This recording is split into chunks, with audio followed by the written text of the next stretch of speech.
दोस्तों, अगर मैं आप सबसे ये पूछूं कि अलास्का यूनाइटेड स्टेट की वेस्टर्न मोस्ट पार्ट है या फिर ईस्टर्न मोस्ट पार्ट है, आप में से कुछ लोग बोल सकते हैं कि ये वेस्टर्न मोस्ट पार्ट है और कुछ बोल सकते हैं कि नहीं, ये ईस्टर्न मोस्ट पार्ट है। लेकिन सच क्या है? दरअसल अलास्का पृथ्वी की एक ऐसी जगह में मौजूद है जो कि ईस्ट और वेस्ट को कनेक्ट करता है और इसकी कुछ पार्ट ईस्टर्न हेमिस्फीयर को टच करता है और ये पार्ट एलेutian आइलैंड के कुछ हिस्से में आती है, यानी कि इसे यूनाइटेड स्टेट का ईस्टर्न मोस्ट पार्ट और वेस्टर्न मोस्ट पार्ट दोनों कहा जा सकता है। बाकी किसी भी देश की बात करेंगे तो उनका ईस्टर्न और वेस्टर्न स्टेट अलग अलग होगा, लेकिन यूनाइटेड स्टेट अकेला ऐसा देश है जिसका एक ही स्टेट है जो कि ईस्टर्न और वेस्टर्न स्टेट कहा जा सकता है।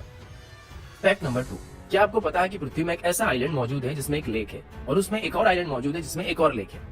कंफ्यूज हो गए? विस्तार में समझाता हूँ। फिलीपींस में एक आइलैंड है जिसका नाम लुजोन आइलैंड है। इस आइलैंड में एक फेमस लेक है जिसका नाम ताल लेक है और इस लेक के अंदर एक और आइलैंड मौजूद है जिसको वल्कनो आइलैंड कहा जाता है और इस आइलैंड के अंदर एक और लेक है जो कि साइज में ताल लेक के मुकाबले काफी छोटी है।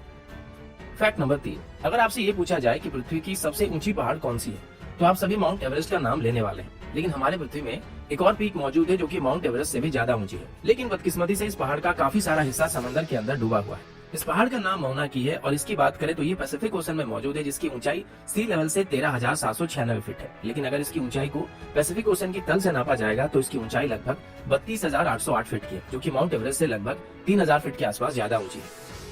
फैक्ट नंबर 4, आप सबको ये बात पता होगा कि पृथ्वी से चांद की एवरेज डिस्टेंस 3,84,400 किलोमीटर है। वहीं पर पृथ्वी से चांद की सबसे लार्जेस्ट डिस्टेंस की बात करें तो ये करीब 4,05,696 किलोमीटर है। लेकिन अगर आपसे ये पूछा जाए कि पृथ्वी में ऐसी कौन सी जगह है जहाँ से चांद की डिस्टेंस हमको सबसे कम पड़ने वाली है, आप में से कुछ लोग एवरेस्ट का नाम ले सकते हैं क्योंकि ये पृथ्वी का सबसे ऊंचा पीक है, तो यहाँ से चांद की जो डिस्टेंस होगी वो सबसे कम पड़ने वाली है। लेकिन ये गलत जवाब है। सही जवाब माउंट चिम्बोराजो है जो कि इक्वेडोर में मौजूद है। अब आप ये पूछ सकते हैं कि ऐसा कैसे पॉसिबल हो सकता है, क्योंकि माउंट चिम्बोराजो की हाइट बस 20,564 फीट की है, जबकि एवरेस्ट की हाइट 29,035 फीट की है। आप सबको पता होगा कि पृथ्वी एकदम से गोल नहीं है और ये ओवल टाइप की है और थंबनेल में आपने जो पिक्चर देखा था वो इसका एक्चुअल साइज है, यानी कि बीच में इक्वेटर के पास इसकी थिकनेस काफी ज्यादा है और धीरे धीरे ऊपर की तरफ या फिर नीचे की तरफ कम होता गया है। फैक्ट नंबर 5, दोस्तों, क्या आपको पता है कि पैसिफिक ओशन, जिसे पृथ्वी का सबसे बड़ा और गहरा समंदर कहा जाता है,